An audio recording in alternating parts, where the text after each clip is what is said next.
북한의 대남 확성기 문제, 소음 문제로 시선을 저희가 옮겨보도록 하겠습니다. 접경 지역의 대남 확성기. 요즘에는 이제 뉴스에서 흔히 접하기 어려운 뉴스라 이게 없어졌나 싶었는데 예. 여전해요. 예, 여전히 8개월째 지금 인근 접경지 주민들은 고생, 몸살을 앓고 있는데요. 강화군 접경 지역 북한의 연일 대남 방송으로 지금 몸살을 앓고 있습니다. 뭐 쇠를 긁는 소리라든지 곡소리 그리고 불쾌한 기계음의 소음 강도가 점점 심해지고 있는데요. 처음에는 밤에만 송출했었습니다. 요즘에는 밤낮 없이 이런 소음을 내보내고 있고요. 송해면을 비롯한 북한 접경 지역에서 들리는 소음이 이제는 강화읍까지 들린다고 합니다. 그러다 보니까 학생들 수업에도 지장을 받고 있다고 하고요. 뭐 이런 소음으로 인해서 뭐 수면 방해, 잠을 잘 수가 없는 상황, 그리고 가축들이 폐사를 하는 경우도 발생하고요. 뭐 당연히 관광객들은 뭐 발을 끊긴 지 오래인 상황입니다.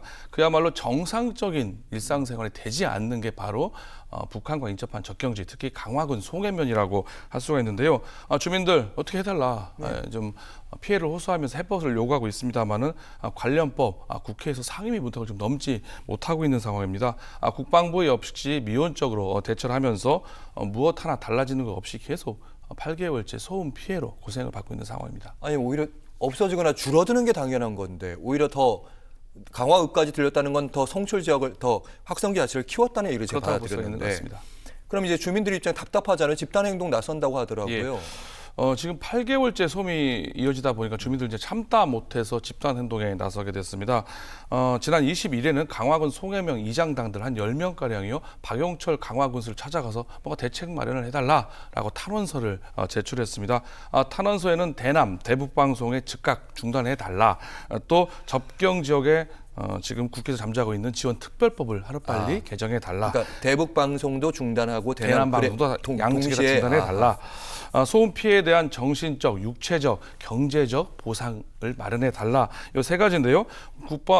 이 주민들은 뭐 강화 군수 만난 것뿐만 아니라 국방부라든지 합참, 뭐 행안부, 대통령실까지 직접 찾아가는 방식으로 목소리를 전달하겠다라는 건데요. 아무리 문제를 제기해도 이거 법적 근거가 없다, 행정적 근거가 없다고 하면서 사태 해결에 전혀 나아질 기미가 보이지 않고 계속 소음으로 피해를 보다 보니까 이렇게 주민들이 단체 행동에 나서게 된 상황입니다. 한편 주민들 간에도 지금 갈등이 발생을 하고 있는데요.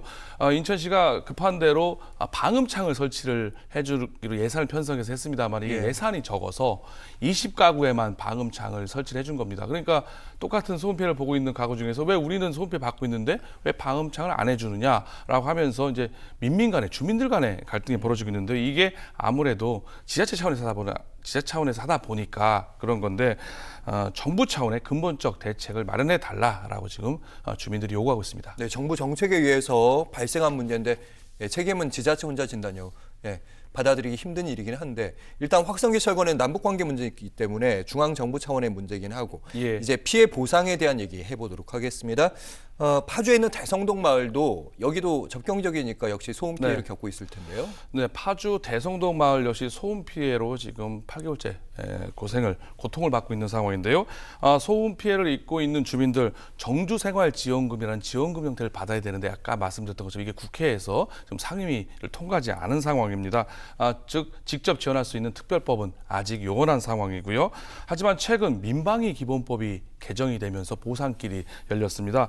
민방위 기본법에 보면요, 국가 또는 지자체가 적의 직접적인 유해 행위로 손해, 일부 또는 전부의 손해를 입었을 경우에는 보상해 줄 수 있는 규정이 민방위 기본법에 있습니다. 적의 직접적인 유해, 그건 이제 시행령에 포함되어야 되는데요. 여기 시행령에 소음 피해 역시 직접적인 유해 행위로 포함이 되면서 앞으로 소음, 이런 북한의 소음 공격에도 인접지 접경지 주민들은 보상길이 열렸다고 할 수가 있습니다.